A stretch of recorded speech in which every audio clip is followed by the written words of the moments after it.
FreshandFit Podcast, number one men's podcast.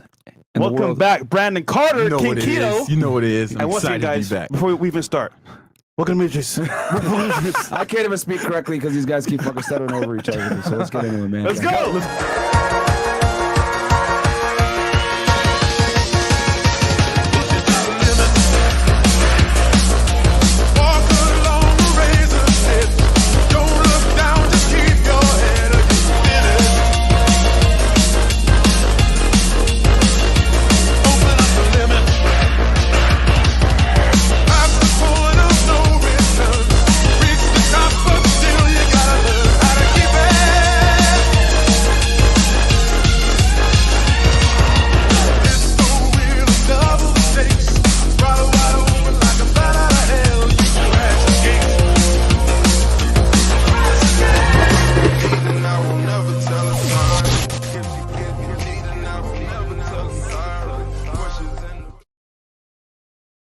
We are back. Hey, we're back, guys. Sorry for the delay. We spent way too much time making fun of Chris and shout out to the Matrix. But anyway, that's a whole other situation.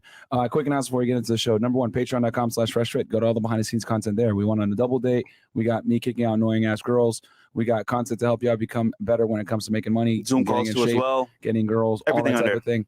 Check us out, patreon.com/freshfit. I think we're going to probably have a Zoom call this weekend for the month of June. As you guys know, I was out for like a week or so because I was all fucked up.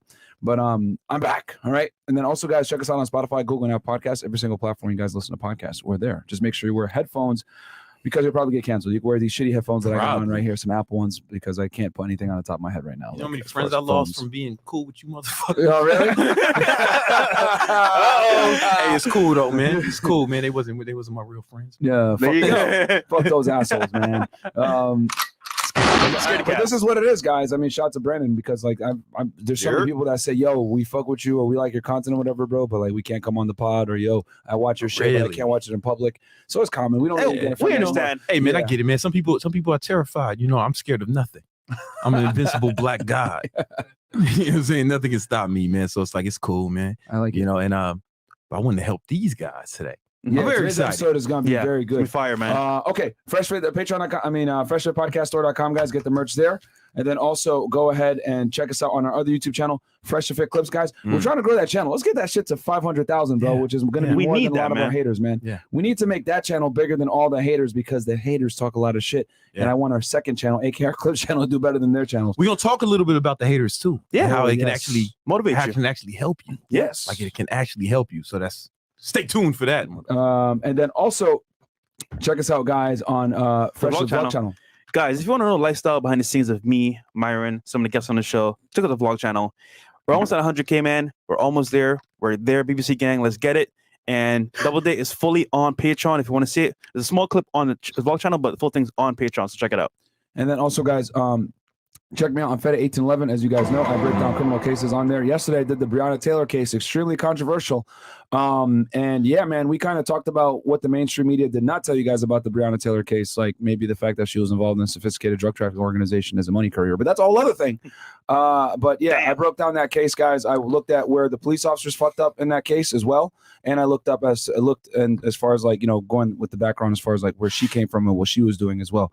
And to be honest, both sides fucked up, but I was pretty objective about it and gave all the facts and yeah, all the reports and everything else like that. So go check it out. It was almost a 5-hour live podcast, but the timestamps are there. So go check it out after this one. It took a lot of work, man. So I hope you guys enjoyed that thing. I was doing that thing while my head was hurting after the surgery. Yeah, bro, it was crazy. A lot of content. Yeah, I had to do a lot of research for that one because, you know, especially for something like that, you know, people going to be in there feel like, oh my God, you're such an asshole. It's like, bro, listen, we got to fuck your feelings. Let's go with the facts. But anyway, without further ado, we got Brandon Carter in the house. Hey, I hope you use some cool sound effects. I don't like to wear the headphones on this shit. Yeah. I don't want to look like a dork. It's all good, man. What you trying to say about me, bro? No, man. I mean, listen, you got enough ice to compensate, man. Look at all this ice. You too. True. I feel like every time we meet, either I get a new piece or he gets a new piece. Yeah. What you no, I ain't got nothing new, man. I've been being conservative. We in a recession. Okay. You know, I've been investing. You've been smart. I almost bought a fucking watch the other day. Which one? It was a Rolex. No, it was an AP, but it was like it was buzzed down just for fun. But I was like, you know what, man, Brandon, be responsible. Yeah. Be responsible. You somebody's dad. You're walking around with a watch. You're somebody's fucking dad, man. Grow up. Damn. You better than me, bro. I like that. Myron's somebody's dad. Myron knows. You don't have to tell. I don't have to tell you. You know what? You somebody's dad too, right? Responsible. Man. I hope not. Yeah, man. Well, I gotta tell you, man. Well, listen. Well, I do have a kid though. Yeah. To be honest, I do have a kid. Oh man. Yeah. Congratulations. You want to see him? What you about to do? No. Oh, not the fucking dog. Bruh, these people. What? I just had my finger on the button the whole time, All right, because man. I already know this. Listen, guys, I'm sorry. I thought that we were gonna be serious today. Yeah. I gotta go. No. Yo, I got something very valuable for these guys. Yeah. I put together a free course for the Fresh and Fit audience. Wait, right? You can't get it nowhere. You're saying free? Free, 100%. On the house? On the house, man. It's free, and I put a lot of work in. It's like 5 hours of content. And it's really going to give them everything they need to know to have the mindset to really make shit happen in their life and go out, accomplish the goals, get money. And it's a mindset course. Because what I realized was, a lot of people want to accomplish things. Like everybody wants to accomplish things. Everybody wants success. Everybody wants to make shit happen. But what separates? I mean, I've been thinking about this for decades. What separates the people who like really go after? Like you were one of my students, right? Before you started on, right? What separates a guy like you to somebody who like maybe even joins the program and then never shows up, like never even applies himself? Like you get all the tools. What separates them? And in my mind, there's two types of people, right? There's eagles, then there's pigeons. Right, now check this out. I just pigeons. Yeah, pigeons, man. So I just moved out of my penthouse in Manhattan, and it was really close to Central Park. And we used to go there all the time, and I would see like some old lady throwing like crumbs and shit on the floor, and then the pigeons they come in, they stomp on them, and they eat them, and they fighting over these crumbs and the fucking scraps, right? You know. And that's how pigeons live, man. They just take whatever the world throws at them, They just take whatever they can get, and then they fight for the scraps on the floor, right? But then there's eagles. What does the eagle do when he wants to eat? Well, he certainly doesn't wait for some old bitch to throw bullshit on the floor, does he? No. An eagle might go to the fucking top of a mountain, survey the landscape. Oh, was that a salmon? Swimming upstream, swoop down, snatch the fucking salmon out the water with his mighty eagle claws. An eagle might snatch another fucking bird right out the sky, and then eat it, in his nest. Or my dog too. Yeah, next to his or an American. annoying Shiba Inu on the balcony of he a might building snatch in your Miami dog up, off a eat him balcony. at his nest next to his American flags. Yo, not even trying to be funny. Like real talk, he purposely doesn't keep his, because Fresh is up higher than me, like 80 or something floor. He purposely doesn't keep his dog on the balcony because there's eagles. They will take him. They'll literally grab his dog and throw it off the balcony. 100%. Because you know what? Because the eagle fucking takes what it wants. Yeah. Whatever's going, it takes what it is. It's not waiting for somebody to just throw it to scraps. It's not going to fight on the ground. It's going to go get what it wants. Now, the difference between the birds and us is that the birds don't have a choice, right? The pigeon is just made like that, right? That's what it's going to do. The eagle's going to do that. But we have a choice. We can choose to really go after what we want or just take whatever we can get, right? And what separates the people, right? And I figured out what it is, but it took a lot of study, it took a lot of hard work, and I had to coach. I've coached like tens of thousands of people over the years with fitness and in business, and I figured out what separates the people, right?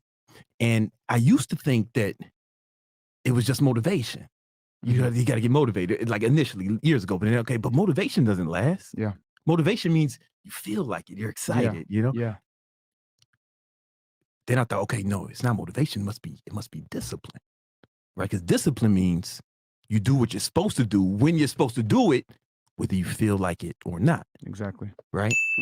But then, even that has limitations, right? Because think about it, that implies that you're always fighting against something that you don't want to do. It's like this constant struggle. But the real ballers, the people who really make shit happen, I don't think it's like that. In fact, I know it's not. What happens is you have to actually change your mindset, right? You have to change what you associate pleasure and pain with. And we'll get into how to do it, you know, and where you can, what if you actually liked the grind? What if you could train your mind to actually like the things that takes discipline for most people? Right. Or what if you could train it? Wouldn't it be easier? Yeah. Right? Wouldn't it be better? Like instead of always pushing. It's a lifestyle. It's part of it. Yeah. I mean, there's times you still won't want to do it. You still have to use some discipline for sure. But what if it wasn't that hard? Right. And I figured out how to make that happen. That's what I want to talk about today. Like how you can actually really change your mindset where it's like beyond motivation. That's amateur shit. And beyond discipline. Like, and beyond discipline, like discipline is still like the low level because you're always fighting against something. What if it wasn't like that? I like that. We're going to talk about that. But before we do, I want them to know, I'm going to talk about it today, but I put together a whole course just on this topic to show them how to do it.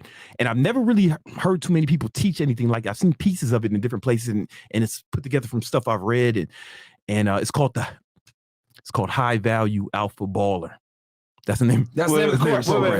High Value Alpha Baller. High value. It started off as a joke, but until it wasn't. And it's just for the Fresh and Fit audience. Now you can only get it right here from y'all, right? And I really should sell it, and I'll probably sell it or a version of it with a more professional name at some point, right? But I wanted to make something just for this audience. It's 100% for them. It's 100% free. There's no catch. There's no like upsells in the funnel. There's no link to buy anything anywhere, right? It's legitimately a free literally product, free. I just want to give value. I'm doing this for a few reasons. One, because I was Myron's mentor, and it's just like I'm just so proud of like what you and your man and your whole team, man. All of y'all have done. We can give them some of the secret sauce. Yeah, man, give them some of the sauce, and then it's like also, I'm an egomaniac. Right, so I really like when people tell me that I helped them. Yeah, good. It's clear. It's not a secret. So when people tell me, "Man, you changed my life," that's the fuel I run on. You know what I'm saying? Especially if I'm with my girl. Guys, if you see me in the streets and I'm with my girl, I want you to be real. Say, "You changed my life. Oh my God, do you?" Pull her aside. Do you know who you're with? Do you understand what kind of man this is? That's how you can thank me when you get the course. Yo, funny story, right? See, last night I was like kicking on the river, right? Drake pulled up, was super dope. I'm with this chick. And then two of the supporters came down to holla at us, right? So I'm with the chick. And then Homo was like, yo, Fresh, you and Myron changed my life. She's like, wow, you have some fans here. I'm like, they're supporters. And he was like, bro, guess what happened? I'm 94 leg count. Here's all the names. And look, they're all raw. I'm like, nigga, stop. And next to girl, he's like, no, dude, I rolled out all of them. I'm like, bro, stop. You're responsible for that, man. Aren't you proud? No. But I'm next to that chick. It's like first time. It's like, bro, really, man? Like, I put in the vlog too as well, but it's just hilarious. Okay, fantastic. Yeah. You end up raw dogging that girl. So moving on. He said, "I gotta stop raw dogging, man. You gotta stop raw dogging, man. Abortion is getting. You gotta stop raw dogging. This is beyond. This is just a tip I just want to show out there. It's not what I want to talk about today, but I figured since we're here, I really recommend that you fellas get vasectomies. All of you guys watching, like, free some sperm first and get a vasectomy. This way, you don't have to worry about an unplanned pregnancy. You can still have a kid whenever you want, right? You just got to use IVF. It's fine. It's no big deal. You just got to have some bread, though. You need money. That's why you need to download High Value Alpha Baller. Bam, there you go. So you can learn how to get this money, the mindset required to get this money. And I want to talk about the steps. It's 100% free, but I want to like give them the cliff notes and like break a lot of it down right now, if that's cool with y'all. Yeah, please. Right. I'll read the chats real quick, and then we'll do it. And guys, by the way, this thing is 100% free. Chris, make sure to put that in the description. Let the people know it's free. Yep. Yeah. Put it in the description so they know. It's not a weird upsell. None of that shit. You guys can take it for free. Gift to you guys. There's nothing you can buy, even if you wanted to. Grease Junkies Do It Yourself goes is $5. No cap. I love episodes of Brandon Carter, but not as much as Fresh loves Andrew Tate. Okay. Well, nobody loves anything the way Fresh loves Andrew Tate. Right? Hey, man. Chill out, bro. Takes my man. Shout out to him. Shout out to Andrew Tate, man. Check out the recent breakdown of the Breonna Taylor case of Fed 1811 for all the snowflakes of your discretion advised. And that's from Daniel Rivera. Thank you so much. Yeah, no, man. Yeah, I showed a bunch. I showed police dash cam, all that stuff, like people getting shot, all that. $5 from Zot G. Yo, Myron or Fresh have been supporting you guys since the beginning of November 2020 from 40K subs. Shout out from the Netherlands to the team. team. Thank you so much, bro. Shout out to you, We bro. got the whole world watching. Best way to invest in gold. Thoughts on an all fruit diet. That's strange. About investing in gold. We had a discussion with that with George Gammon, bro. So go check that out. Type in George Gammon. Fresh and Fit is going to be. We talked about it with him and Robert Kiyosaki, and we also talked about it with him last time he was here. Go check out those episodes. Always watching your vids at work. Finally caught alive. I'm 25 and trying to get into electrical engineering. Also trying to elevate my life. Any advice? Watch this goddamn episode, Kenny. Money Mondays, man. Whole playlist. And then Christopher Harris goes, so I figured out why keto is so important. It actually detoxifies. With that being said, Brendan, whose program or book do you recommend on learning about it? And do you have a workout program? I stopped selling workout programs a while ago. I just focus on, coaching people, entrepreneurs now, like in the fitness niche, helping them build their businesses the way I helped Myron initially. But if you wanted to read about it, check out Dr. What's his name? Trilstein D'Agostino. Dr. Dom D'Agostino. D'Agostino over here. He doesn't have any books or nothing, but he has a lot of podcast episodes that you can check it. He's like a legit doctor, and he's pioneered a lot of the research on the ketogenic diet. It's my man. I have a video with him on my YouTube channel. Yep. Okay. Yeah. All right. Yeah. If you're serious about it, bro, just hit me up on Unplug Fit. I'm not like actively advertising, taking on clients, but if you're serious about getting on a program, you can keep your keto diet. It doesn't matter. Like I'm not the type of guy to tell you. I just give you macros and you hit those numbers however you want. Yeah. So hit me up at Unplug Fit if you're serious. Just send the word pimp so I know you want the fitness stuff. Venom233. Hey, Myron, when you go on back to break down the R. Kelly case on Fed It, thank you for reminding me. I'm gonna write that shit down right now. I'll do R. Kelly because that one actually how they should free him, right? It kind of sucks what he's going through, man. But I'll tell you this: it was our I'm joking. Hey, man. No, the R. Kelly case. No comment. It was actually the Chicago Homeland Security Investigations office that did it. So it was our agency that did it. It was Chicago. So I'll make a note of that one. And your agency invested? It was our agency that got him. Yeah. It wasn't the FBI, as everyone thinks, but it is what it is. They suck at marketing. Fresh, where's the Rolls Royce at? And that's $5 from Let's Make This Money. Look at the vlogs, man. There you go. Look at the vlogs. $5. Monkey D. Usopp. City Boys. Cool. Kevin Sam's Wisdom and Logic is the secret, and that's from Lionel James. Rest in peace. Rod Eric, a month ago from the meet and greet in Dallas. I hope y'all took advantage of the opportunity. Hashtag FNF Dallas. Thank you so much, Rod. $10. Then Lil Durk goes, big mouth, always talking shit. That beach got halitosis. Okay, Lil Durk, thank you so much. I appreciate that, sir. Aren't you on tour right now? FF Chat, $50. Yo, bro, Brandon, I was with a shorty and saw you with your girl in Zara a couple weeks ago, and I didn't say hello. You look focused like you were making money on Robinhood or planning the next Money Monday. Man, probably. But I got you next time, fam. High value. If I'm with my girl, come over to me in front of her and tell me how great I am. In front of her. It's very important you do it in front of her so she knows what's up. So she knows she's with a high value alpha baller, just like in the course that we're going to that we're giving away for free. Is the link in the description. Yeah. And if you see us, don't mention raw dog with a chick. All right, don't mention that, bro. That's kind of Why weird. was you teaching them the raw dog? We don't. Is that like your method? I don't watch every episode. Bro, is that like did you have a raw dog episode? They must have saw one clip. Oh, raw dog. I'm like, bro, that's not what we teach, bro. It's like, talked about that's not all you teach. Is that like the main thing, or like no? Is it a big part of it? We haven't talked about it in like almost like we did it in the beginning of the thing. So he's going way back. Yeah, he's way back. He's a big supporter, man. Yeah. So shout to them, man. Shout out to Raw Dog. Yeah, my man. Hashtag Raw Dog, man. Oh, man. He's risking it every time. Russian roulette. And then the last three right here. My nigga had all the names in his phone, his notepad, 95 names. He's like, guess what? They're all raw dogs. I'm like, he sounds like a classy young man. Stop. You know what I'm saying? I feel like he has a bright future ahead of him. I think he might have got that from me. Yeah, probably. I call it the guest list. How do you guys get so good at making decisions? And then these are the last four here. We got 13013. Where did mine grow up? I grew up in Connecticut. Abbas, $9. Thank you so much. And New Britain, Connecticut, Central Connecticut, which sucks. And then Cirque V94. Shout out to FNF. Quick question: how much do you think someone needs saved up to get into real estate? That depends on you. Watch our real estate episode and we talk about that. Whether it's putting 20% down or 3.5% down on a VA loan or FHA. And then HVAB will cost high value alpha baller will cost money soon. Y'all better hurry up. And that's from Michael Chelsea, who's actually in the studio. That 199 costs more than high value alpha baller.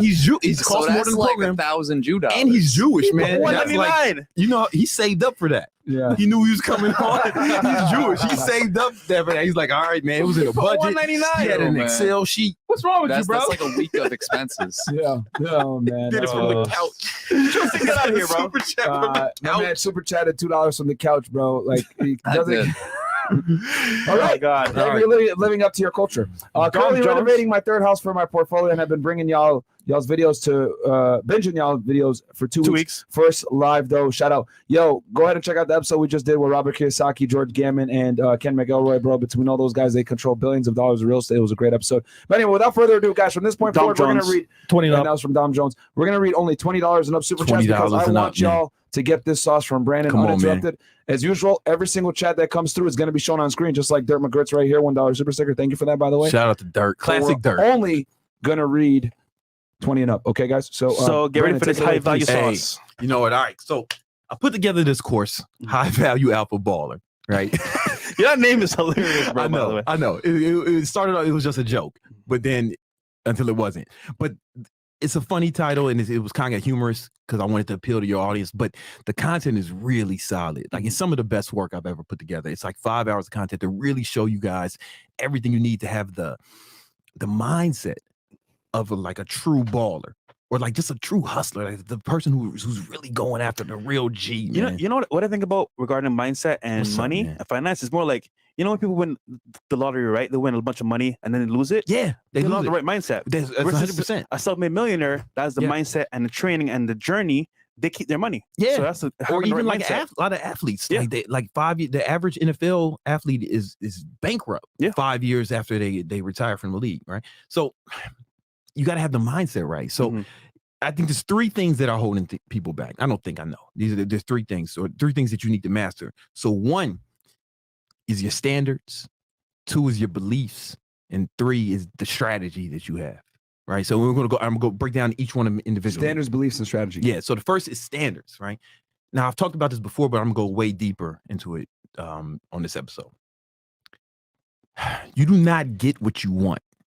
You will only get what you have to have. Right. You have to change your wants into must. Right. So it's not you won't rise to your ambitions. You're gonna fall to your standards. Right. So, but how do you do that? Well, the way I learned, my first experience with this was, you know, when I was in my early 20s, I was just like living life, partying, doing shit, you know, like the average guy watching this, you know, until my father killed himself. He shot himself in the head, blew his fucking brains out. Right. And now I'm in a position where like I'm the man of the house. I'm the man of the family. I got to help take care of my mom, my grandma, my sister, her kids. Right. You know, and I was thrust in this position where I was like the head of the household, the head of the family, right? And it was like, fuck, what am I going to do? You know? And I had to make a lot more money. I had to make a lot more money. It wasn't like I wanted a lot more money like a lot of guys right now, because everybody wants things, but not everybody gets it, because you don't get what you want. You only get what you have to have. So I was put in this position where I had to have it. So again, I started waking up at 4:30 every day. Right. I was taking the train from Queens to Harlem. I was training people in the morning. Right. And then I would shower at the gym, go from Harlem to Soho. And I would train. And I would work security. And then right after that, I would work for my boys' moving company. And this was 5 days a week. And then on the weekends, I would train people in the morning still, 4:30 a.m. And then manage a restaurant in Queens the rest of the day on Saturday and Sunday. So this is like 10 to 14 hour days, 7 days a week, for like 2 years, right? Yeah. But because being broke was unacceptable at that point. I had to provide. I had to. And that was at the beginning of my journey where I started learning this. Now, here's the thing. Most, you know, and then I went on, you know, I learned a lot from those experiences. I took that same work ethic and you know, I got some mentors, and I applied it to my businesses, and, you know, started making, you know, multiple 6 figures and multiple 7 figures where we're at now, working on that 8-figure a year.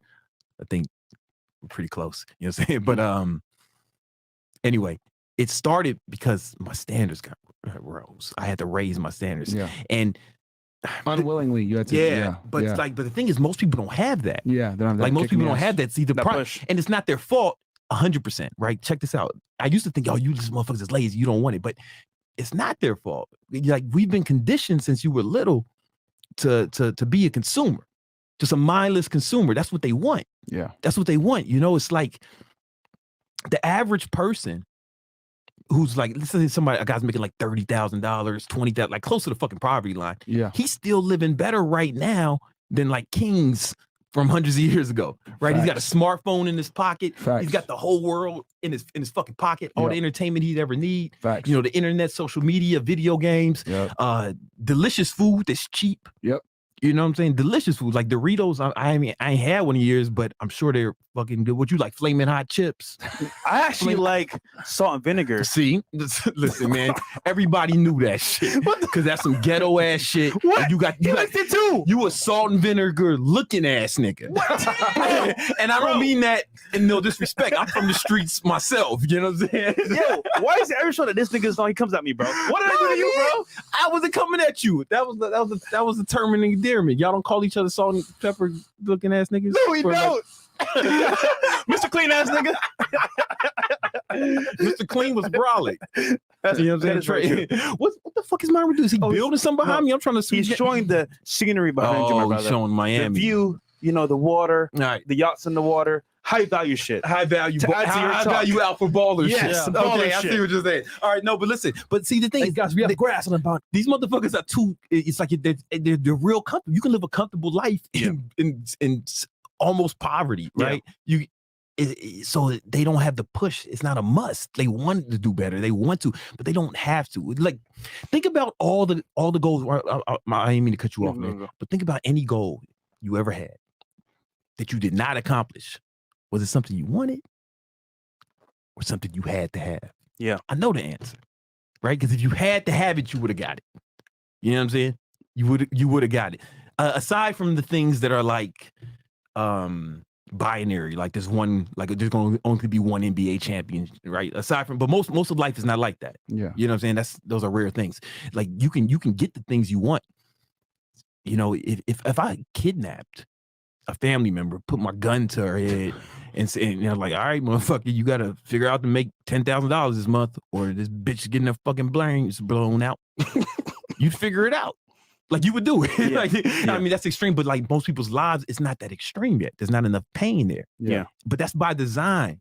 Like they pay you just enough at their jobs, right? Just enough so you're happy and you're not revolting, right? They want to keep you happy. That's why we have so many social safety nets here. It's hard to really fail, like to really, really fail. Yeah. Like you see some homeless people, but they're clearly on drugs or like they have schizophrenia or like real problems because you have to fall through so many layers of society to be homeless. Like all the social safety nets, no family, no friends, right? They got like big issues, right? But the average person, it's like you're not going to be homeless. You're not going to starve to death in America, right? So you're comfortable, man. You probably fucking people in poverty got cable, internet. Yeah. You know what I'm saying? They got food, you know, so it's not enough of a must.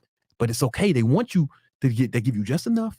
You work for them, right? They give you just enough. You work for them, then you spend all your money on their shit, right? Yeah. So you got your video games, you spend money, you're a mindless consumer. They made it real comfortable to be fucking regular, to be a regular fucking guy. Netflix, Hulu. Yeah. You got it. But I'm gonna break this down even more in the course, High Value Alpha Baller. Make sure you download it. But I can't say it without laughing, but whatever. But this is serious business. Yeah. What you have to do is you have to change your associations. All right. So there's a guy named Sigmund Freud. You guys familiar? Sigmund Freud? Yeah. The father of modern psychology. He's also a coked up pervert, but we're not going to talk about that part. We're going to talk about the dope shit he said. All right. Now he came up with something called the pleasure pain principle. Right. And what he said was, everybody is every time everyone does anything, right? Yeah. Anything they do, they're either trying to move towards pleasure or away from pain. Yep. Towards pleasure or away from pain. Right. Right now, people they know they should do stuff, right? Like you was talking about your workout. You said you should, you got to get back on, or you see this all the time. People know they should be working hard, or they know they should get a job or make more money. Problem is they associate so much pain with the actions, right? Yeah. And they associate pleasure with the video games. Yeah. They associate pleasure with jerking off. They associate pleasure with partying, casual sex, drugs, or whatever. So they do that. You're always going to be moving towards pleasure or away from pain, right? Now, what you need to do, what if you could switch it? And that's where I'm about to teach you guys some methods, how you can actually switch these neural associations in your brain. Like really changing your brain. If you change your brain, you'll change your life, right? So we're talking about really changing the associations in your brains where you actually start to enjoy the grind. You actually enjoy working hard, enjoy working out, or enjoy, hitting your macro, the things that you used to associate pain with, and start associating pain with, bullshitting, wasting time. If you change your brain, you change the game. And I think that's man, hit one of these buttons for yourself. Don DeMarco, hit one of these buttons. Don DeMarco. That's the truth. I mean, change your brain, you change the game. Change your brain, you change the game. I mean, that's what it comes down to. I mean, when I was, and I could give a quick little example of this. When I was a special agent of Homeland Security, right? So, I was doing okay financially. You don't get overtime with that job. You know what I mean? Like they pay you something, so you get your base salary, and then you get something called law enforcement availability pay, which is LEAP. They pay it to DEA agents, FBI agents, Homeland Security, whoever the fuck you are. If you're 1811, which is a job series code, you get LEAP. And this is very important for people to know because you don't necessarily get overtime. So a lot of local, state, municipal police officers, they get overtime for working more hours. However, you as a Fed don't.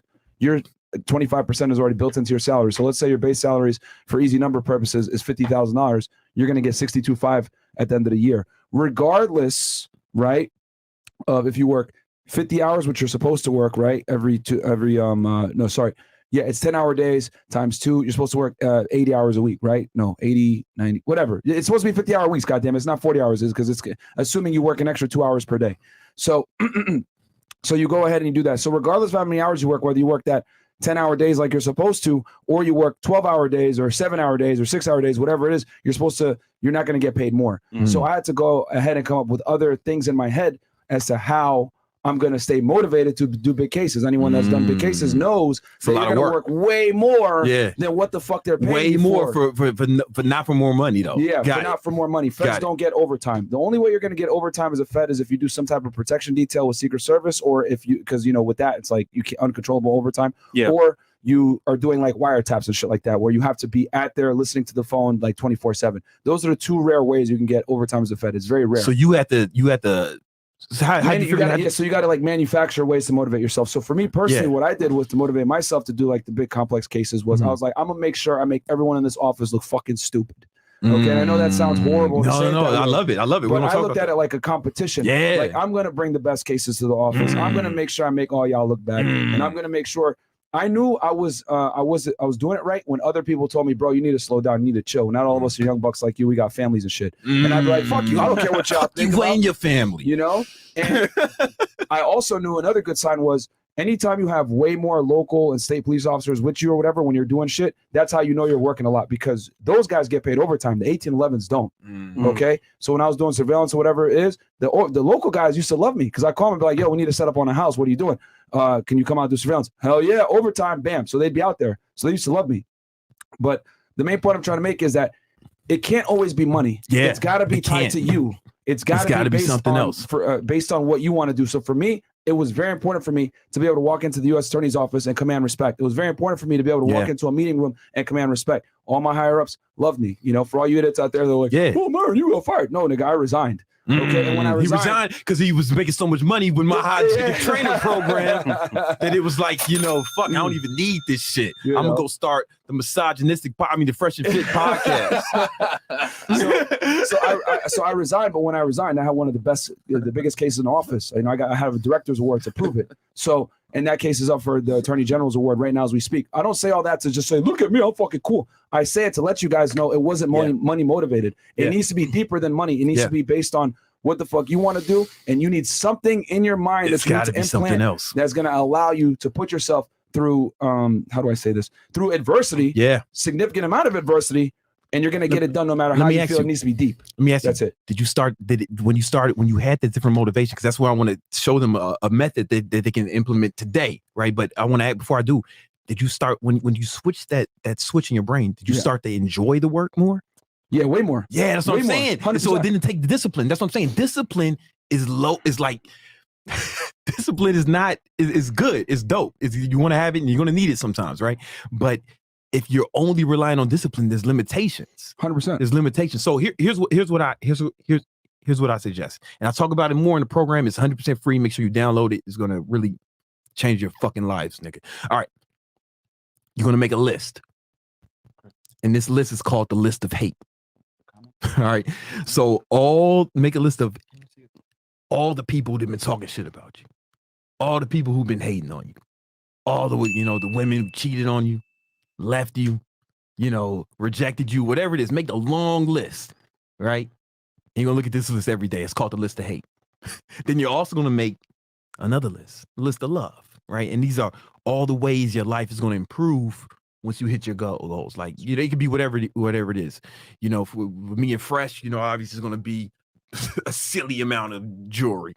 Or whatever, where you would be, what do you do with your money? You put it all under the bed or some shit. I don't know, man. Like, buy real estate property. He puts it in the sand, literally. That shit. Sand Whatever, man. Yeah. You know what I'm saying? Whatever it is for you, like, we're just gonna do something for your parents, right? Maybe you're gonna buy your parents. Whatever it is for you, make a list of all the ways your life's gonna improve, and you're gonna look at both these lists every day. Like, really look at your list, and then when you look at the list of hate, you need to know that every time you're not working hard, you're letting the haters win. You're letting the haters win. Are you proving them right, or are you proving them wrong? Right? And were they right about you, or were they wrong about you? Did they make the right decision by crossing you, or did they make the wrong decision? You'll be able to tell that story, but you can only tell it with your actions. So let me just add to your point there about hate. So back in Barbados, right?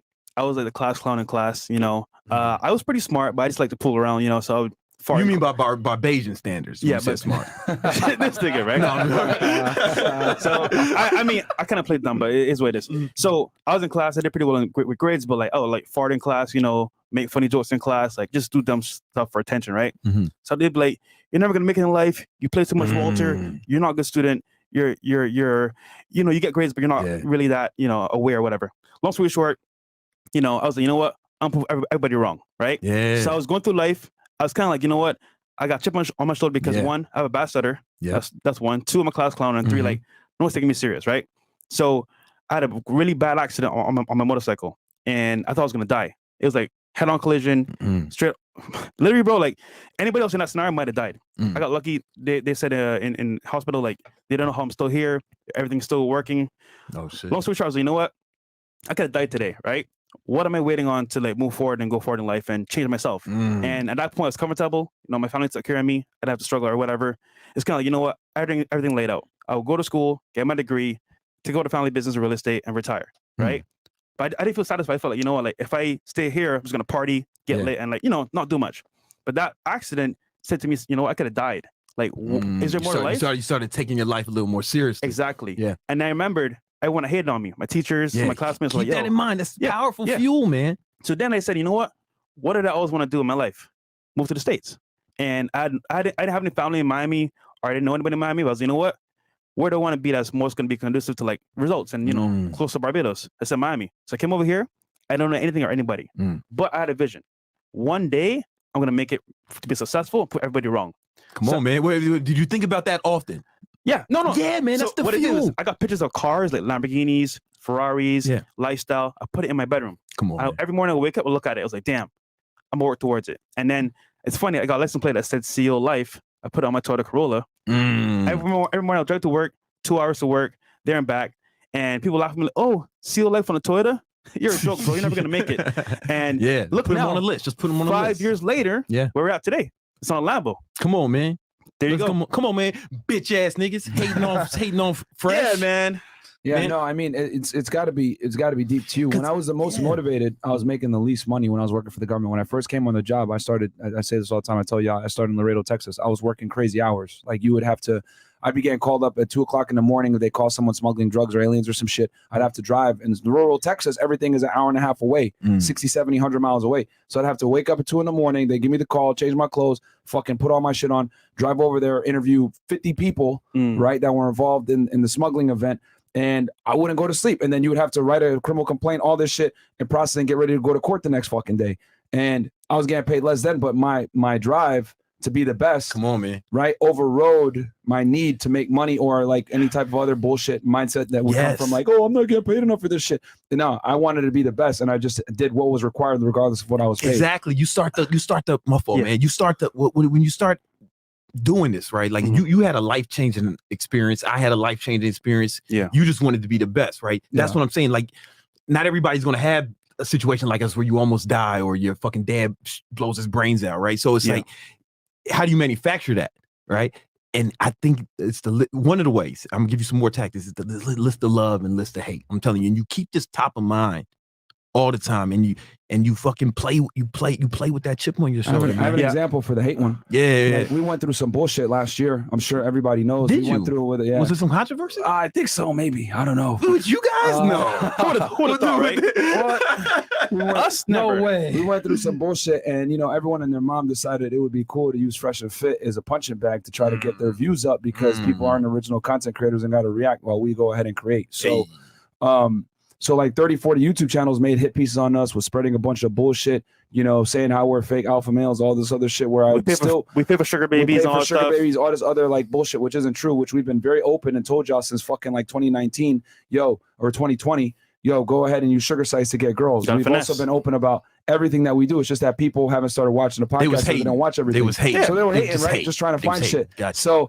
So it's a bunch of shit that we had already debunked. But the point is that everyone took that chance to kick us while we were down to try to go ahead and get a come up because we were hot in the algorithm at the time. Even to this moment, if you guys take a fresh phone and type in FRES, Fresh and Fit is going to come right up. Yeah. Come on, man. Okay. Meanwhile, you type in our haters' names, you got to type that shit all the way fucking out. Plus with the XX and ones and whatever the fuck else is in their name. But the point I'm trying to make is this. When all that bullshit was going on, I said, you know what? Fuck you pieces of shit. I'm going to make sure that we get the best equipment. Come on. I'm going to get better cameras. Come on. More the lights, best guests. better mics. Best guests ever. You know what I'm saying? But good guests. Great all guests. that stuff. Because you called me when that bullshit was going on. You were still living in New York at the time. And I was like, yo, we're going to make sure. And then we started getting even bigger guests. But that's even bigger guests. It's then you got the greatest guests. Yeah. to come through on Mondays. Bigger than Brandon. And it's like, Jesus. Bigger than Brandon.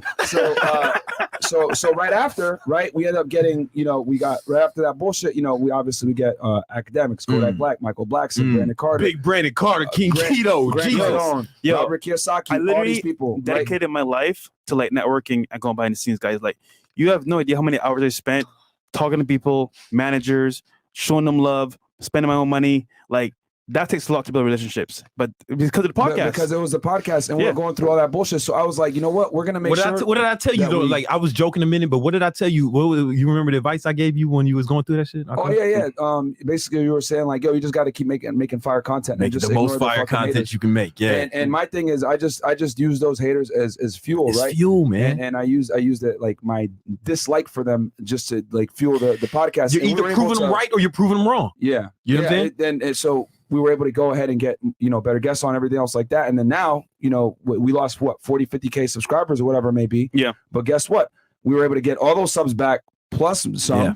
And we're going to hit 1 million probably by the end of this year, if not early next year. So all the haters could go suck a dick. Y'all tried to destroy us and you failed. You still hear this. You still hear the chip on the shoulder, man. You know what I'm saying? But listen. Let me ask you a question. Is it at this, when you start changing that association, is it still discipline, or it's like this is what you do now? Yeah. You enjoy it, right? Like, it's hard work and sometimes you don't feel like it, right? But you enjoy it. So that's what happens when you have these people hating on you, right? You got this list of hate, and you also had the vision of where you want to go. Now you're using Freud's pleasure pain principle to your advantage. And what happens is you start to change the associations, right? Now you start associating pleasure with hard work and moving to your goals, because now you're proving the haters wrong. You're shitting on them, right? And you'll start associating pain with actually doing the stuff that holds you back, with the addictions or the fucking the Netflix or whatever it is fucking people do. When I didn't film last week because of my hair surgery, I was in pain. You was in pain, like not even the physical pain, just like fuck. Both. I'm not going forward. You letting the haters win. That's what happens. So it's beyond motivation and discipline. It's another level. It's actually changing the association. See, if you do this right, and some of the other tips I'm going to tell you guys today, and in the program is free. Download is free. What happened is discipline means you're making yourself do shit, right? Oh, I'm so I'm making yourself do shit. If you do this shit right, you have to make yourself stop. You get what I'm saying? It'll be harder to stop. It's a part of you. It's who you are. It'll be in you, not on you. You know, it's funny too. Just after this point. So part of motivation is also being in an environment where it grows on you naturally. Yeah. So what I would do, right? Even though they'll laugh at my license plate, I'll park in front of the building, right? Because to me, if I know that they're gonna laugh at me, it'll kind of put me in a position where, you know what, while they're out partying, having fun, I work overtime, I knew what I was doing because guess what? They're out there partying, having fun, not doing anything productive. But me being in that environment, where, you know what? Come on. They can laugh at me, make fun of me. Cool. I work hard at everybody else. I was Yeah. the number one person in that office. Come on, man. And then once again, I'm also trying to do better as well. So that environment that kind of breeded the hate made me do better. So The hate is like, it's weird. I like When you it, bro. start doing this right, yeah, I like it. the hate actually becomes fuel. They don't even know it. They think they're stopping you, but they're Yeah. really like giving you fuel that you need to push forward. You get what I'm saying? Absolutely. They're actually helping you because they're giving you more fuel. Yeah. Like you might have quit earlier if no one was hating I on would you. have, bro, for sure. Right? You I know what I'm would've for saying? sure, Like bro. it actually turns to your advantage, and it's a beautiful thing, man. You need it. Yeah, you You got to once you get over like the superficial like pain of people talking shit about you or whatever it may be, because we're all human, we all go Yeah. through it. Yeah, it doesn't Um, feel good. you're But that's the able- point. That's the point. It shouldn't feel good. Remember, you don't get what you want. You get what you have to have. Right. So you need to be doing you actually need to be painful It's to like breathing. push you. Because if you the reason most of you motherfuckers can't get your shit together is because you're too comfortable. Yeah. Things are too nice. Your life is fine. Yeah.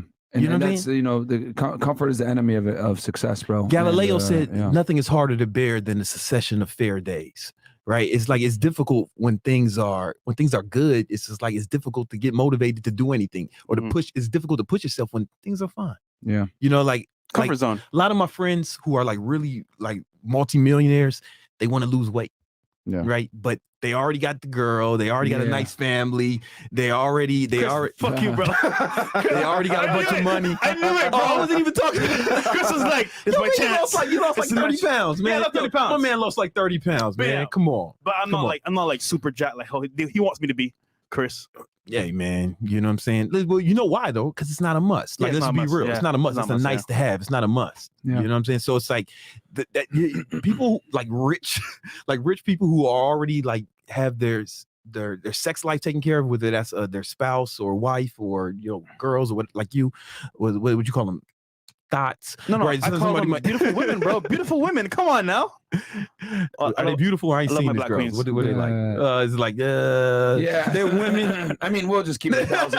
What I've come to realize, I'll just say, if someone becomes like a millionaire and they're not in shape, that nigga's never going to get in shape, bro. Most of the time, Yeah, no, Yeah, it's really very rare. it's really hard. I've It's like never really seen hard. it. They ain't gonna get in shape, It's bro. tough. It's really hard because things are fine, right? Yeah. You know what I'm saying? Yeah. Unless they have a health problem. Yeah, then Right? that might be a motivation. So like there was, or like a health problem will because it'll become a must. Yeah. You get what I'm saying? yeah, facts. So that's one of the things you have to. This is gonna be difficult to hear, man. But your current life is a reflection of your standards. Yeah. Unless you're like moving towards something actively, like for real. But your physical appearance, the money you make, the car you drive, the friends you have, the women you date or the woman you're with or whatever, it's a reflection of your standards. Yeah. You know what I'm saying? So you got to raise your standards. You will not rise to your ambitions. You will fall to your standards.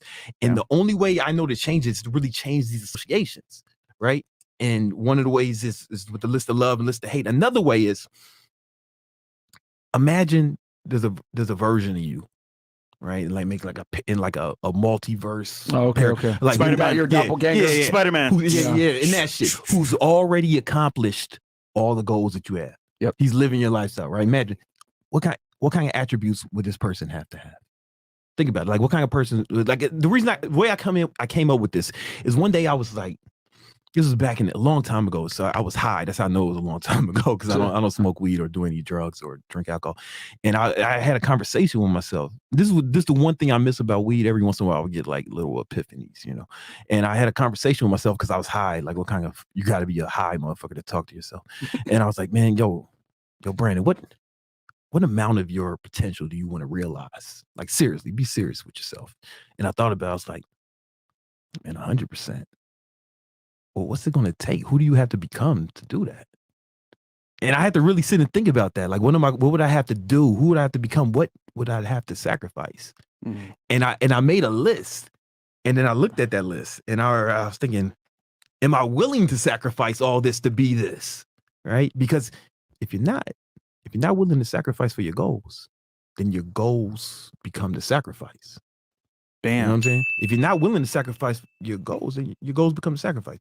You got to sacrifice either way, though, right? It's a sacrifice either way. It's either you're going to sacrifice these momentary pleasures or all this shit that you're addicted to or all these vices, or you're going to sacrifice the man you can become. You're going to sacrifice the amount of potential that you can extract from yourself. Yeah. And, you know, you got to make that decision. So I made a decision that I was going to do my best to extract 100% of my potential from myself. Yeah. And I started making a list of all the things. And this is what I want you guys to do. Like, if there was this guy a version you already accomplished everything you had, that you want, make a list of his attributes, right? How does he spend his time? How does he spend his free time? Does he plan his day, or does he just go willy-nilly? Does he sit around playing video games? Maybe he does, especially if you want to be a video game champ or some shit, right? How does he spend his free time? Does he skip workouts? Does he track his diet? Whatever it is for you and your goals. These are your goals. Make a list of it. And then you need to look at that list, right? Like every day almost, right? And what's going to happen is, if you're serious about your goals, what's going to happen is every time you're not acting in accordance to what's on this list, you're going to start feeling bad. It's going to be painful. You know what I'm saying? Yeah. You ever like sleep in or something, like sleep longer than you're supposed to, or I'm trying to think of something. I know you get or skip a workout, you know, or something. How do you feel about yourself? Yeah, just out to your point. So like, for example, what I used to do, right, is that I would sit at my cubicle at work, and I would this is like 4 years ago, and I would look at people on Instagram. I know it sounds kind of crazy, but like, I saw people doing better than me, like lifestyle wise, car wise, girl wise. I was like, you know what? That's not me. How do I get there? Yeah. And what happened was, I was, you know what? I'm gonna create an avatar for myself. Because, you know, I'm a video gamer. I like playing video games. How do you create an avatar for yourself? In real life. You can do it in real life. Exactly. So I play the created, game of life, nigga. I said, I'm gonna have swag. I'm gonna have a lifestyle where I have the cars I want. And I'm gonna be free to do whatever I want. And that was my mindset back in the day. Yeah. However, my friends were like, we're gonna go to pool parties, we're gonna get lit, we're gonna drink. And I'm like, no, I'm gonna stay at work or overtime. And what I used to do, right? I used to go to Starbucks all the time, and I would wait for people to pull up in their Lamborghinis or Ferraris. And I'd be like, you know what? I don't have one yet. I have a Toyota Corolla, but one day I'm gonna have one. And I would sit there and say, you know what? Let me ask this person, what do you do for a living? Yeah. And you know what's funny? Most of them said investment banker, real estate owner, or they did like stocks or bonds and stuff like that. But the majority said real estate. And that's when it hit me. You know what? I need to invest in real estate as well. But me having that discipline, so you know what? I'm gonna create my avatar. I'm gonna find a way to get there. And then asking people that I already know have the knowledge how to get there, maybe who I am today. So you're right. That's what I'm saying. It's like, and once you started changing your associations, right? It sounded like you didn't even want to party. No, it didn't take discipline. That's what I'm saying. Once you change the association in your brain, I didn't want to. It's not discipline. You don't want to do it anymore. You start associating pain with not acting like the version of yourself that you know you could be. Because this could be you if you really went for it. And when you start to feel that, right? You skip a workout, or you don't work hard, or you're partying instead of working on your goals, you'll start to feel bad, right? Right now you feel good doing it, right? But you'll start to feel bad. And you'll start to feel good when you're actually grinding, when you're working hard, right? I wanted to feel so bad. I couldn't breathe, bro. Like, it was like, yo, I'd rather die than go partying, because it didn't mean anything to me. Versus, you know what? I'm gonna get a Lambo one day. I'm gonna have like success one day. That meant more to me than even partying. So 100%. I'm just telling you, like, if you guys are at home and you've all this time, everybody's telling you need discipline, and maybe I've said it to you too, right? Yeah. And you're just like, I just don't have discipline, or I don't have it. It's like, how do you get it? This is how you get it. Like, it's not even getting disciplined. We got to go beyond that, where we actually change what we associate pain and pleasure to. Mindset. Where you start to fucking like it. You start to like the grind. Like, you see me, I have like $200,000 worth of jewelry on, right? And I'm full of fucking... Stop playing with them. You know, I'm full of fucking designer, man. And every time you see me, fresh. You know it. I ain't got to tell you, man. I ain't got to tell you. But it's like, I like this shit, but this ain't about that, man. Yeah. It's like, it's about being a fucking G. Like, I'm more proud of when I get up before 5 every day. I'm like, you know what I'm saying? Like, I feel... I don't know. It's something like, man, I'm moving towards my goals. I'm feeling like I have an edge. I'm feeling like the guy who's accomplished all my goals already. I start to feel, and you get a weird pleasure out of it. Yeah. Right. You know, like guys like David Goggins, they'll say, just be disciplined, be hardcore. And he's good. I like the message. Right. But it's like, no one's ever told you how to do it. Yeah. Like how to do it, how to make it easy. It's not discipline. It's like you actually start enjoying the shit, man. You start enjoying the grind, and it's beyond discipline. Is this making sense? Yeah. I'll say it this way to make it simple for the audience. Having discipline without the proper mindset is like having a Glock without ammunition. You have the tool, right? You have the discipline, but you don't have the ammunition to actually fire the weapon. You'll still So need how it the hell- sometimes, for yeah, sure. You'll you still know, need it, but you can't rely on it. It's undependable. You Yeah. cannot rely on discipline. There's actually studies that show that willpower has limitations. You can actually use up, you have a certain amount of it per day. Yeah. Did you know that? Have you ever heard this? Absolutely, I'm sure. Yeah. Yeah, and sure. you have a certain amount of it per day, and you can make it stronger, you can develop more. But like what I'm talking about is just beyond this, man. Like not needing it, actually enjoying the grind. And this is beautiful too, right? I got a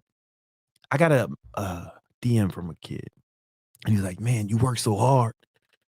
When you gonna just enjoy life?" And I'm like, "Oh fuck!" It was like he doesn't know that I enjoy the fucking hard work. I get that message right? too a lot. They're escape. See, they hate what they do, so they need to escape with all these parties. And maybe you're like that watching this shit, right? And you need to escape.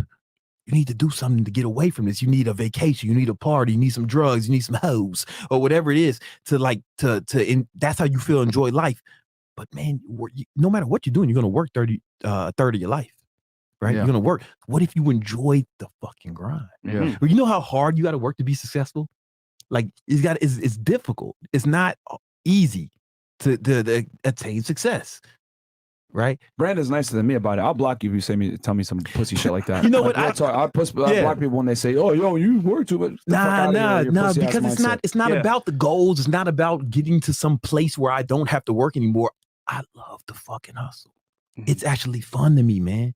I enjoy it.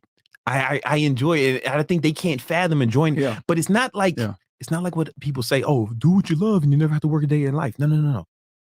It's not doing what you love. It's loving what you do. Bam. Right? Because once you change these associations, you can fucking love anything. You know what I'm saying? Like you can actually start enjoying. Like I love tracking my macros. It turns into a game because then I know it's getting me closer to my goal. Right? And I never thought about this until recently. And then, that's why I put together the High Value Alpha Baller program. It's a funny title, it's kind of a joke, but it's serious shit in there, like actually how to change these associations in your brain. And these are 2 ways that I know how to do this.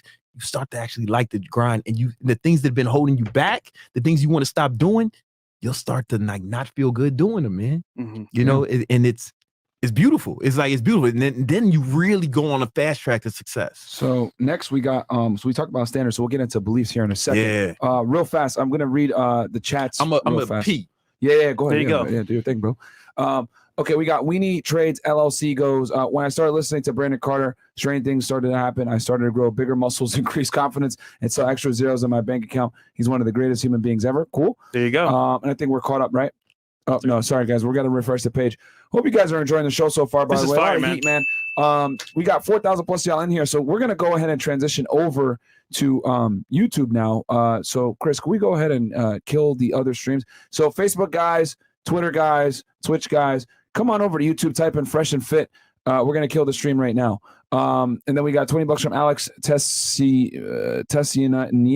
I'm a FedEx delivery driver. I just delivered to a 37-year-old single woman. This bitch had 11 cats and 23 dogs. Invested in Chewy Ninjas.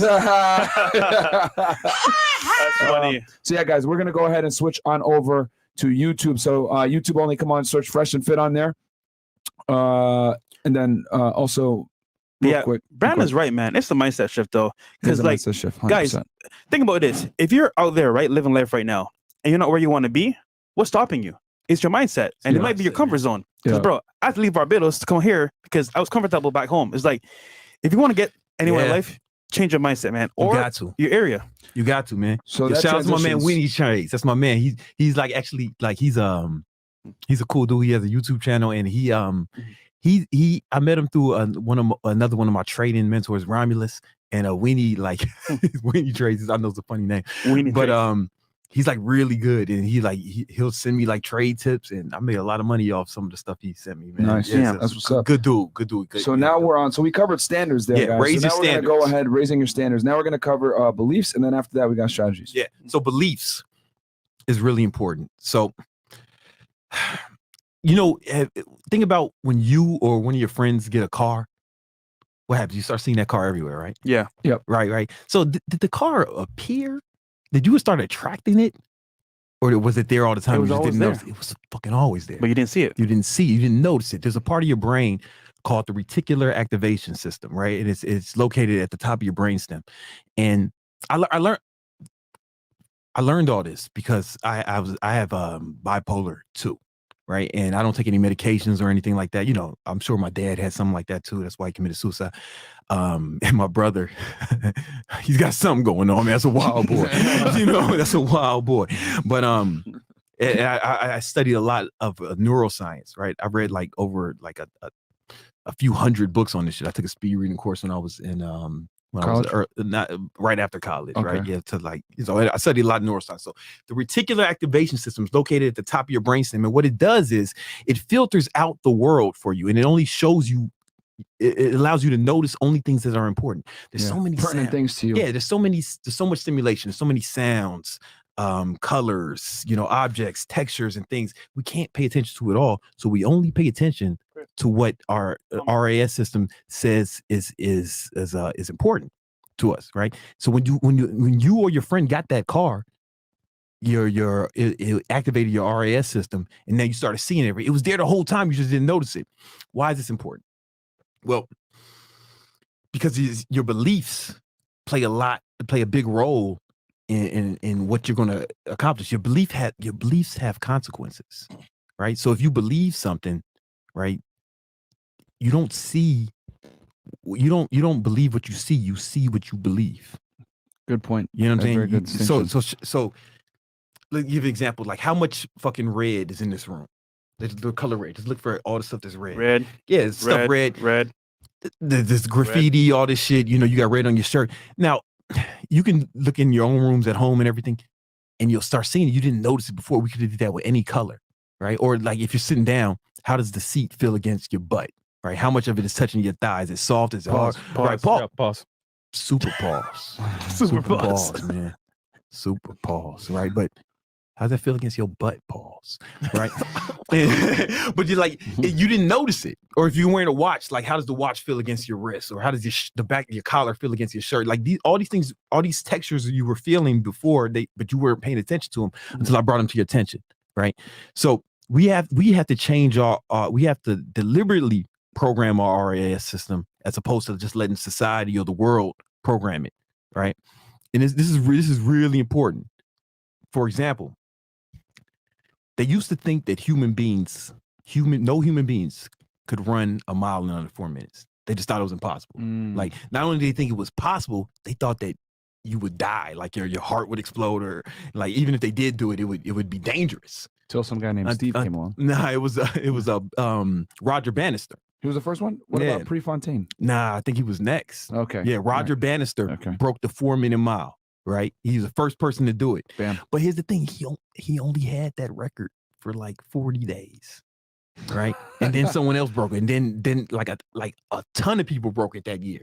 And then thousands of people broke it. And now it's like it's common to break it. Yeah. It's not like we experienced a big leap in human evolution that year. Right. It's just that people believed it was possible. Right. Your beliefs have consequences. Remember this. Your beliefs have consequences. So my friend, he didn't come home one night. He didn't come home one night, and this girl was like, yo, what the fuck? She was blowing up his texts and shit, you know, yelling at him, leaving him nasty voice messages and shit. What did she believe that caused her to behave like that? He was cheating? He was cheating. He was doing something, right? Yeah. What if she believed that he would never cheat? Well, how would she react, you think? Oh, honey, just come home whenever you're ready. Or like, she'd be concerned. She'd be scared. Like, what happened? He never does this, right? Yeah, he got in a car accident. He wasn't doing nothing. You know what I'm saying? Of course. Yeah, so it's like the bitches be tripping. Well, your beliefs have consequences, right? She believed that, right? So it affected her behavior. Just like people didn't. Just like as soon as people believed that you can, when they saw that you can break the 4 minute mile, and people started actually really trying. Great point. Your beliefs have consequences as well, right? Your beliefs have. You don't believe what you see what you believe.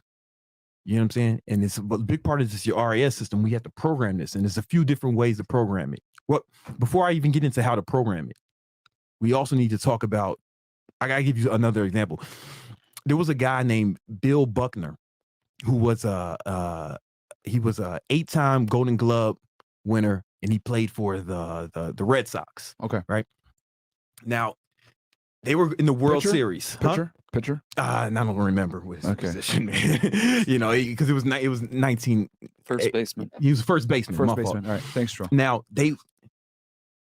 I saw he was on. There was a ESPN E60 show with Adam Schefter, and they uncovered this interview that Bill Buckner did 11 days before the World Series that they was in, and he said the dream would be to win, but the nightmare would be to let the game-winning ball go through my legs and I miss it. Bam. 11 days later in the World Series, he lets the game-winning ball go through his legs. Oh my God. And he loses. You know what I'm saying? That shit really happened. You know, and you know it's this negativity. You know, you start thinking the negativity is awful, man. It'll really fuck you up. There's another dude named Bill Parcells. I heard these stories from a book. This is a guy whose name escapes me. Fuck, I wish I remember his name. But anyway, because I don't want to just seem like I'm stealing this guy's stories, right? I wish I knew the name of this guy. Whatever. I'm just fuck it. There's another guy named Bill Buckner. Mm-hmm. He was quoted in a magazine saying, "Man, I would hate to play pro basketball for 10 years and die at the age of 40 of a heart attack." He played basketball for 10 years and died at the age of 40 at a heart attack. Damn. Right? It's like this. Now, I'm not saying it's like The Secret or like no magic shit, right? I'm not saying these motherfuckers are X-Men or whatever they say comes to life, but I do think it influences your RAS system, right? You don't see what you believe. You believe what you don't believe what you see what you believe. Yeah. Right. And then it has an impact on your life. How you move. On how you move, man. Yeah. And this is very important. Your beliefs have consequences. So you got to change your beliefs. Like, so it could be negative beliefs, like the ones I just mentioned, or positive beliefs like the 4-minute mile. Like you could tell somebody a story, and based on their beliefs, they'll tell you, you know what, that's good or bad. As in, like, for example, let's say like, you know, you got locked out outside of your house, right? And let's say I told you the story, right? You're like, you know what, damn, Walter, like, you know what happened? Maybe something could have happened to you, and you figuring out how to open up your door saved your life. Versus like, oh, you know what, you fucked up.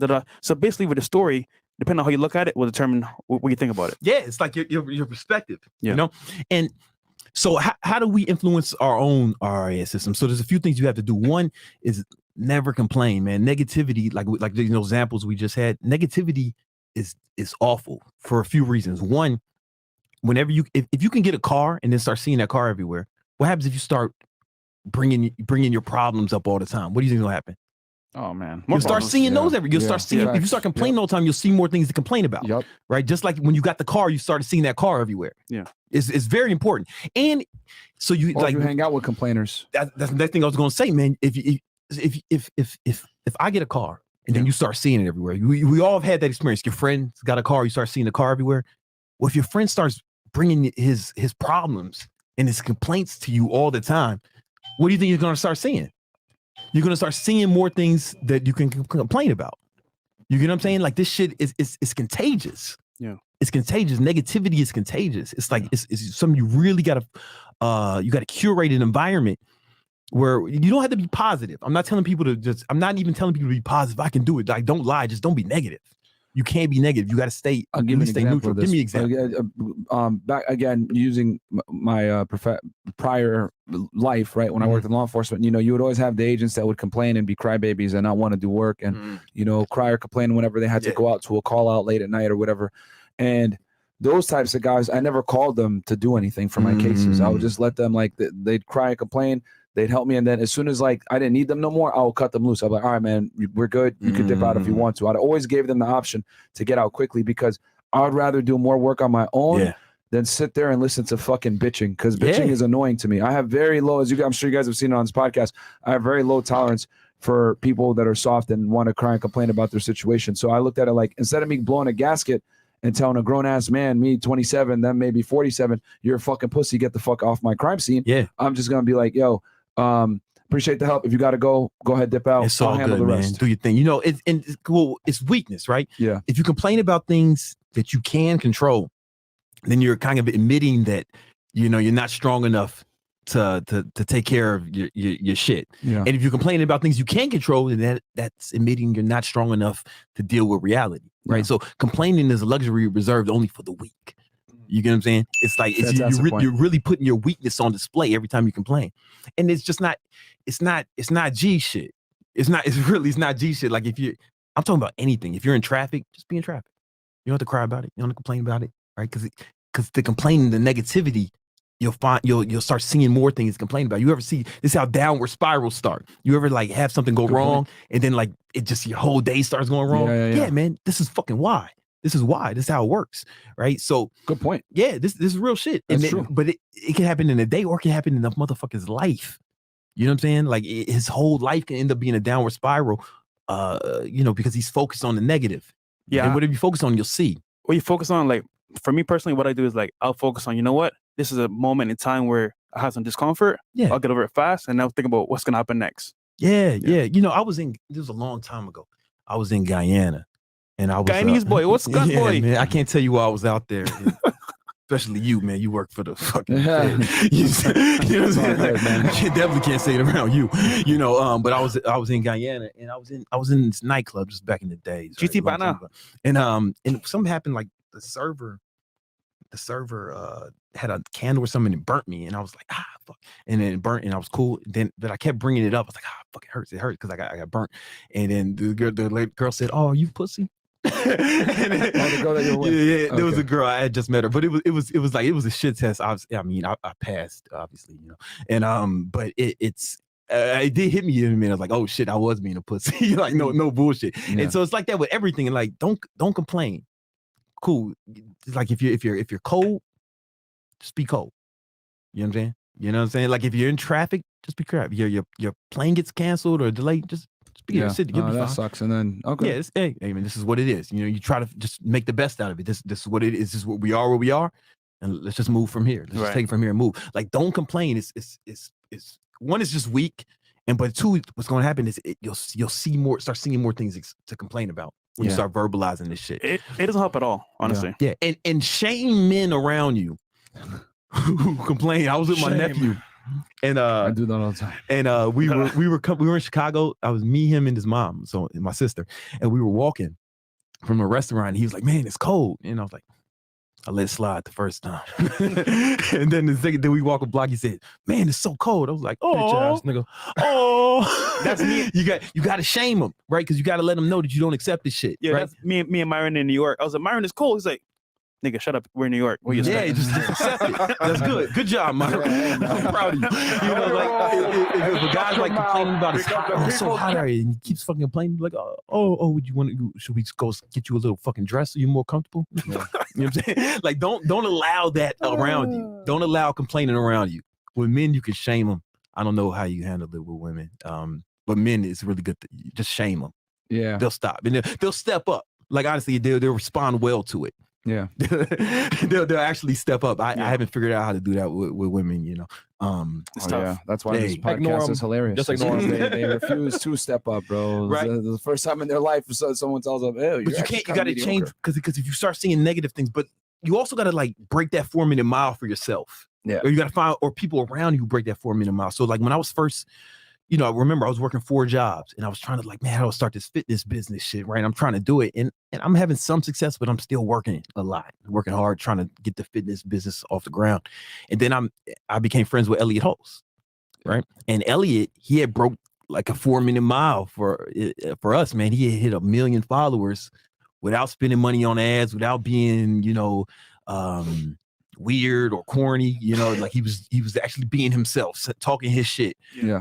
And I was like, and I was like, damn, on YouTube, 1 million. Huge, and back in the, I was like, damn.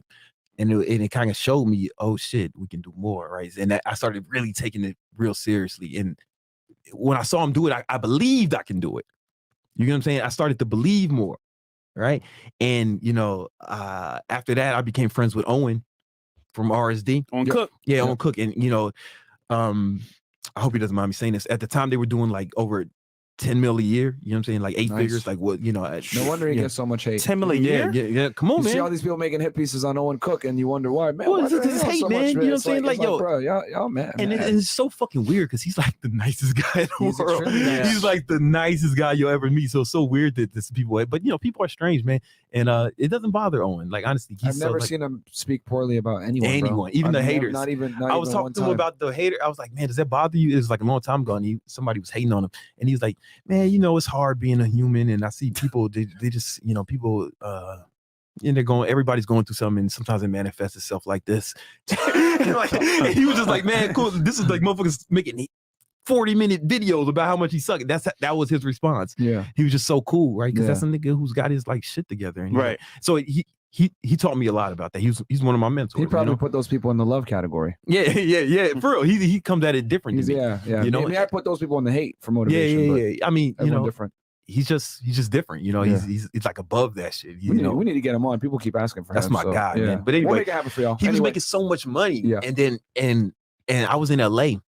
I was coming to LA and I was like, yo, when I'm coming, you want to hang out, get some dinner? He's like, oh man, I'm in Hawaii right now. But if you want, you can stay in my mansion. I remember this. Yeah. And I was like, I can stay at your mansion? Yeah, I'll just tell the help to let you in and you can just stay there, man. I was like, fuck, all right. I'm just the kind of nice guy he is. It's so weird that people like hate on him, right? They don't know him. But and I was it was the first time I was like staying in a mansion. Right, like right on the Hollywood Hills. I remember you telling me about it, and then you came to Miami after, right? And then we hung out. Oh, that wasn't the first time, but okay. But he's let me stay there a bunch of times, man. Yeah, he just be offering. Like, you know what I'm saying? Yeah. He's that giving. Like he never asked me for shit either. But anyway, but the first time was probably like 2015 or something like that, and I'm like, oh shit, there's another level, you know, and it made me want to go for more. Bam. You know, it made me believe that more was possible. Yeah. Then I became friends with Ty Lopez. Yep.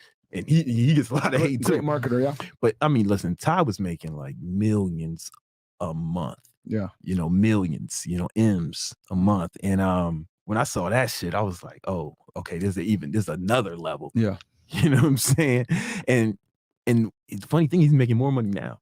Yeah. Yeah. You know what I'm saying? Didn't he buy out a couple of he owns Models. He owns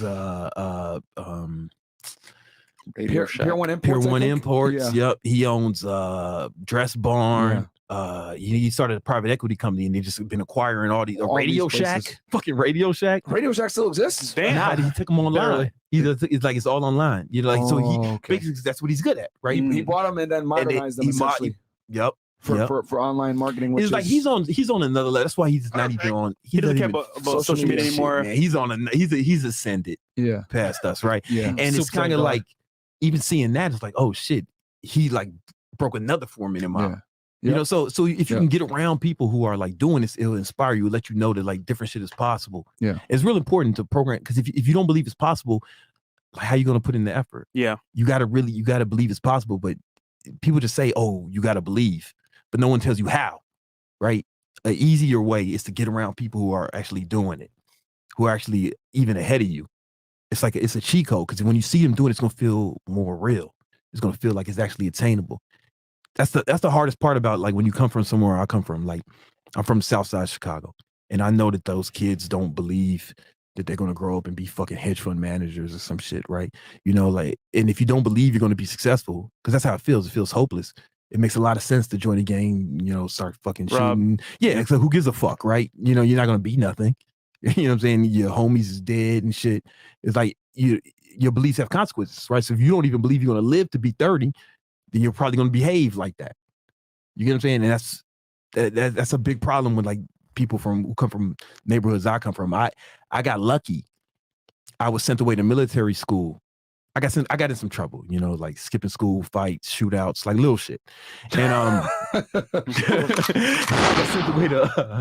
got sent away to military school, and I was like one of the only black kids there, and I was definitely one of the only like, you know, lower income kids there.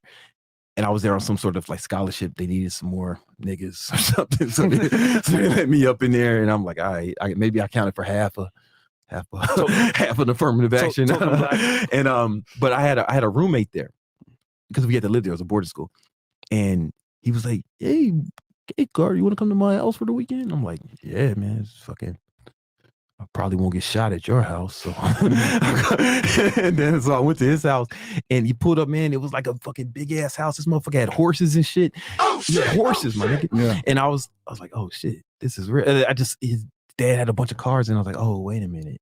This is like, people really live like this. It's not just the TV. Yeah. And that's kind of like put me on a different path. I had that aha moment for me when I went off. So I grew up in New Britain, Connecticut, which is in central Connecticcut. And, you know, it's a lot of minorities live there. You know, I was one of them too, despite what people want to say on the internet about me. But anyway, you know, and I was wearing, you know, expensive Jordans and, you know, streetwear and all this other shit that was expensive, all this stupid shit, you know, but doing a bunch of nigga shit, bro. Let's just keep it 1,000, right? And when I went off to college at Northeastern University in Boston, I started, you know, obviously that's a mostly predominantly Caucasian school, private school, very expensive. It was $40K per year when I went there back in 2009. And I saw another side. I was there in school with some of the top 1% of students who their parents came from real money. And what I realized was, none of these white people are wearing fucking Jordans. None of them are wearing True Religion jeans. None of them are wearing fucking Ralph Lauren and Lacoste and all this extra shit. If they did, maybe it's dingy and old as fuck. But these dudes are out here in fucking lacrosse t-shirts and some board shorts and some fucking Chuck Taylors or some Vans. Like, they don't give a fuck. And that's when I kind of like had that aha moment. And I was like, yo, the people that really have money don't necessarily show it like that to an ostentatious level. And that's when I was like, especially when they come from it, like when you come from it, like me and Fresh is clearly new money. Yeah. I don't believe this is marketing for me. So that's when I was like, marketing for me. And you know, obviously we're in the space of social media and, you know, marketing, so it's a little bit different. But you know, for me, that's when it kind of hit me, and I was like, bro, what the fuck am I doing? And I just like started cutting way back on like spending money on clothes, spending money on sneakers, all this other shit. And I started taking a way more minimalist approach because I was getting just as many, if not more, girls in school dressing like a bum. And you took that approach because you knew that you didn't need it to accomplish your goals. Right. That's what I'm saying. It's like whatever your beliefs have consequences. Yeah. Right. So if you believe you need that, then that's what you're gonna do. But when you saw another version of it, it's like, oh, I don't necessarily need that. I saw it like kind of like what you did when you saw the horses, and I saw like, you know, and then I would like in the summertime, right? I was on a rowing team. As you guys know, rowing has a lot of affluence. Okay, a lot of rich people do that sport. It's Division I. A lot of my teammates, I went to their house and I saw these motherfuckers are in mansions. Their parents are doctors, whatever. My parents were immigrants from Sudan. We didn't have any of that. We were poor growing up. So I realized what was possible, and the beauty. When you see what's possible. That's what I'm saying. I didn't mean to cut you off, but that's very important, man. Yeah, you see what's possible. So I think the thing people need to understand is you need to first see that it's possible. Once you see that it's possible, now you can turn it into probable. And the beauty of it being probable is it's in your control. Yeah. The more you train, the more you increase your probability of that original possibility that you didn't think was even possible. So my thing for guys out there is understand that once it's possible, now it's upon you to make it more of a reality because it's probable. Right. And I think that's where people need to understand the control really is in your hands, but people want to make excuses and be like, oh my God, no, it's the man, no, it's other shit. Nah, bro, it's you. I mean, it's like, listen, if you got some disability or some shit, you know, that's different, right? You've got some disability or, you know, but, you know, you can't have a victim mentality, you know, even if you got like really bad shit that happened to you, like, you know, on paper, like I shouldn't be like a multi-millionaire. Yep. Like on paper, like where you look at where I come from, Southside Chicago. Dad blew his fucking brains out. You know, a lot of my friends are in prison. Yeah, a lot of my friends are in prison or have been fucking murdered. Yeah, you know what I'm saying. I got like one of my closest friends growing up is doing double life sentence. You know, like that's the path I should have been on, right? And I could have made all these excuses. You know, but it's like at some point you gotta like, listen, I'm not gonna be a victim. Yeah, I'm gonna be a victor. I'm not gonna be a fucking chump. I'm gonna be a champ. On paper, you have every single excuse. Good excuses. Sitting around and rioting and saying you're a victim of, you know, the bullshit that's going on and all this other stuff. But you chose not to. You said, you know what, dude, I'm not gonna use these. You know, even though these things on paper seem like a death sentence, I'm gonna override that. And the thing is that you guys can always veto the bullshit and change the standard. The problem with excuses is that you probably actually really have good excuses. You get what I'm saying? Like they're actually probably good excuses. But if you fight for your limitations, you get to keep them. Yeah, that's all you get. You get to keep your limitations. So it's like, fuck that. I looked at it like, shit, man. I'm gonna come from here and make it. You know what I'm saying? Like, so I'm gonna take more pride in the fact that I switched to social media. I was like, I'm gonna take more pride in coming from the bottom. Yeah. Right. Nothing handed to me. You know what I'm saying? Dad gone. You know, nothing like with no advantages. Yeah. I'm more proud of that than if like, you know, if I inherited some money or some shit. So Brandon, you have belief, right? You have belief, right? Yeah. You're staying for the after hour show? Oh yeah, because the girls are here. So do you believe you can handle the show? I'm gonna stay for the after power. Because they're here and they're ready to rock and roll. All right, but listen, guys. All right, we got to end this. No. We still got a third point. Oh, I don't want to. We don't have which was strategy. Strategy, right? Because you can have a strategy. Okay, so you can first you got to raise your standards. Yeah. Right. You don't get what you want. You only get what you have to have. Right. So you will not rise. You will not rise to your ambitions. You will fall to your standards. So the key is to raise your standards. Then you need to actually have the belief that it's possible. These are very important. You have to really control your belief, and then you still need a strategy, right? Like no matter how much belief you have, if you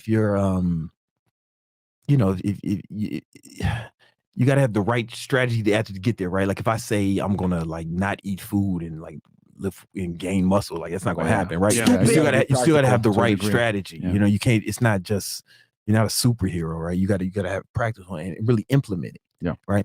And I don't want to get too far into that here because a lot of that is covered in the actual course and it's free. The strategies itself. High value alpha baller. Make sure you download it. Hard ass Completely title. free, guys. Completely free. And again, I just want to say, man, like, you know, it's not for everybody.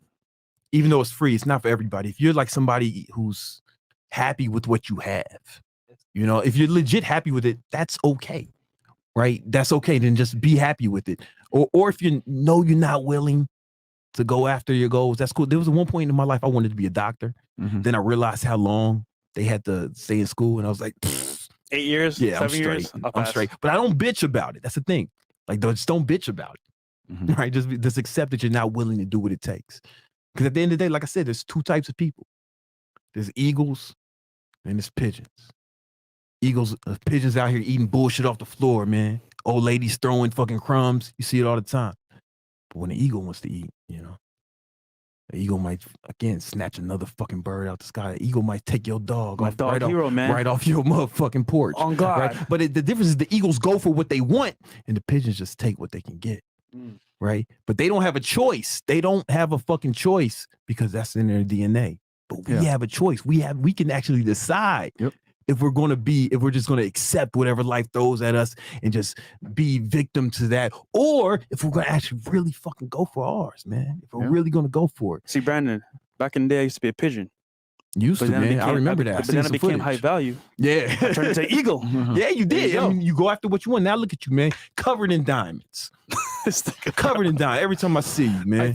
I think a lot of people live their lives as subordinates when in reality you need to live your life as a president. And what I mean by that is when bullshit comes your way, you can always veto that bullshit, man. You can always veto it. You always have that presidential power in your life. The problem is that not enough people are comfortable with the responsibility, right, that comes with being a president of their own life. They'd rather hand that responsibility to their fucking employer, to their girlfriend, to their parents, to whatever it may be. Well, it's easier, right? Yeah, it's easier. Just like with the pigeon, it's easier to eat to wait for some old bitch to throw bullshit on the floor in the park, right? Than it is to actually go fucking hunting. But what you think tastes better, man?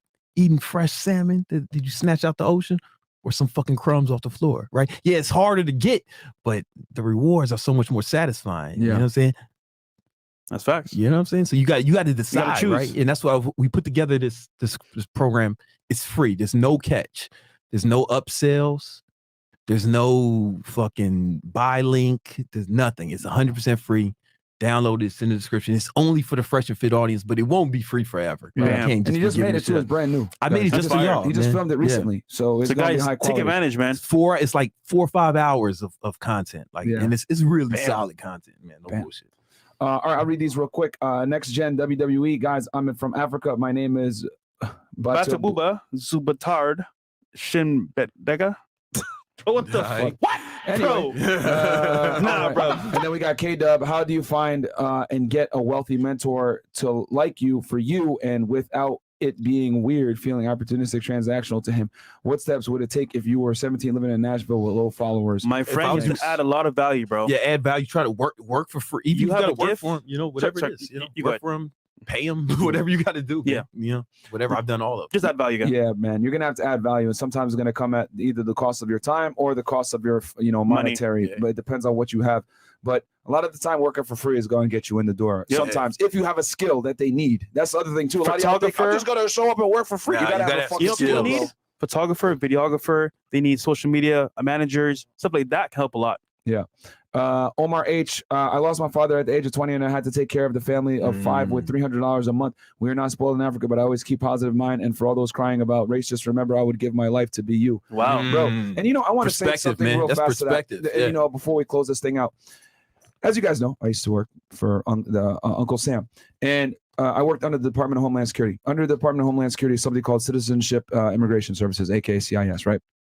And you guys want to know what an immigrant's best day of their life is? For a lot of them, is the day that they get naturalized. When they get naturalized and become a U.S. citizen, they have to take a test. They have to go through a bunch of paperwork. They got to pay money, etc. A lot of them know the Constitution and America in general better than a lot of American citizens because they have to study it to figure it out. That's a fact. Yeah. And if you go to one of these naturalization ceremonies, right, which my parents went, whatever, they're there dressed up well. They're there with their naturalization certificate. Their family's there. It's a big situation. So in other words, they appreciate what you got for fucking free. Oh, 100%. Some of them went through crazy danger to be able to come to the United States and left their homeland and everything else they know and learned another language and came into another economy and everything else.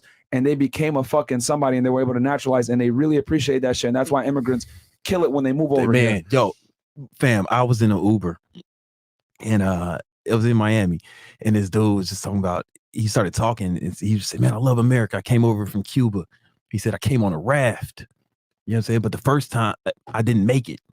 I was drinking my own urine to get down here. The first time they called me, sent me back, got on another raft, drinking his urine the whole way down here, and then finally made it. And he said within a year, straight off the boat, straight off the raft. Yeah. Right. He had a job and his own fucking house. Yep. You know what I'm saying? Like he went hard. Yeah. And Saturday he was driving Uber, man. It's like he took it real serious. But he was so excited. Right. And the crazy part is that like when I was working that job and I used to investigate human smuggling, like I would literally see we call them aliens, right? Not fucking UFOs, guys, but aliens of someone that not a citizen of the United States. When they land in the United States, you'd run their biometrics, which is their fingerprints and shit like that. And you would see they tried to come in the United States 4, 5, 6 times under crazy dangerous situations. Yeah, They're man, in the back of a truck everything. and 120 degrees, or they're on a boat and they almost drowned out at sea. They keep trying to get the opportunity that you piss away. This is why I have such a low tolerance for dudes that are broke, that are able-bodied in the United States, or if you're fat, or if you're a loser. Yeah.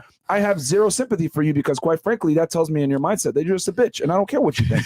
Well, you know what it is, man. It's like it's comfortable. Like I said before, it's like you don't get what you want. You only get what you have to have, and they're comfortable, right? Like anything you tried to accomplish that you didn't accomplish, you just wanted it. You didn't have to have it. If you had to have it, you would have got it. Like the guy, he had to leave Cuba for whatever reason. No, so he's fucking whatever the case. He risked his goddamn life on his raft, right? It's a very different. Dangerous trip. So that's why we put together in the program, we kind of showing you like different ways to change your wants to must. It's a choice. You're not going to get what you want. You're only going to get what you have to have. It's very important. Bam. Yeah. So any other chats, Chris? Hunter one? No, he talking shit, but cool. All right, I'll show you. Go. All right, brother. We'll see you later on. Unless Brandon, you want to respond to that or not? I didn't read it, but it sounded funny. Okay. It says it's right there. The podcast. Because he's talking. He goes, the podcast losing pushback because Brandon Carter is talking too much of himself. No hard feelings, but let Fresh and Myron speak. Hey, bro, it's called having a guest on the pod, show. My friend. The fuck am I supposed to do? Like, come over here and not talk, man? I don't think you know how interviews work. Yeah, it's for the guest, bro. Yeah, man. So I get it. I get it, bro. Tune in on Wednesday. You'll hear us speak more. Tune into the daytime shows, guys, on Wednesdays and Fridays. That's when we do the call-ins and everything else like that. But we try to make sure when we have a guest, man, y'all get some value here, guys. You got to take it where we can get it. He's not always here. Cool. So Brandon, where can they find you? Best social media. BBC. Man, hit me on Instagram. That's where I'm most active. King Keto on Instagram. And yo, we coming back to YouTube. I got I got over 700,000 subscribers. I should post more. I should post at all. It's been like 2 years. Yeah. My friend, like who does that? Who gets all these subscribers? Who gets 700,000 subscribers and then stops posting? This guy. There you go.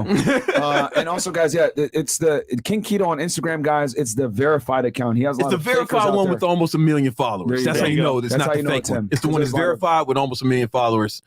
any other ones are fake. Yeah, it's crazy, bro. How many like fakes there are of just influencers in general, man. But King Keto verified account. Check them out. Click the link below, guys. Go ahead and get in that course. 100% free. We're not here to try to sell y'all nothing. It's free, just get in there, get your mindset right, walk away from it for free. It is what it is. It's legit free. There's no catch, and there's actually no catch. The only reason I'm doing it, I'm not that altruistic. I know that people are gonna be like, "Damn, this free shit is so good. Maybe I'll pay him for some." I know that's gonna happen, but I'm not really concerned about getting an ROI. I know if you just put out dope content and it actually really help people. Somebody told me once, one of my mentors said, the easiest way to show people that you can help them is to actually fucking help them. Yeah. just fucking help them. Yeah. And then they'll probably want more at some point. Yeah. Maybe it'll be years from now. Maybe it won't ever happen. That's cool too. It didn't cost me nothing to put it together. You can't scam people in 2022, bro. Nah, if you're out here selling like some bullshit, it's gonna get around and you're never gonna make another sale. You know what I mean? Yeah. We talked about that with Derek Moneyberg as well. Yeah. Like if your product doesn't actually help people, you will get outed out and you're gonna have a very short career on the internet. And that's why I put together something so good like this. When you guys go through it, you're not gonna believe that this shit was. It's like my mentor that does the exotic cars. Like his free content helped me so much. I had to buy the course. I just had to. It's like, yo, it's too much free value. So got a point. Exactly. So anyway, guys, we'll be right back with After Hours. Chris, call it. What time? 10 o'clock. 10 o'clock. Cool. And then we got $50. Shout out to you, bro. I appreciate that, my friend. Yeah, we love y'all. Thank you guys all so much for the support. We'll be back here in probably right about 45 minutes. Peace. Peace. Yeah, and this.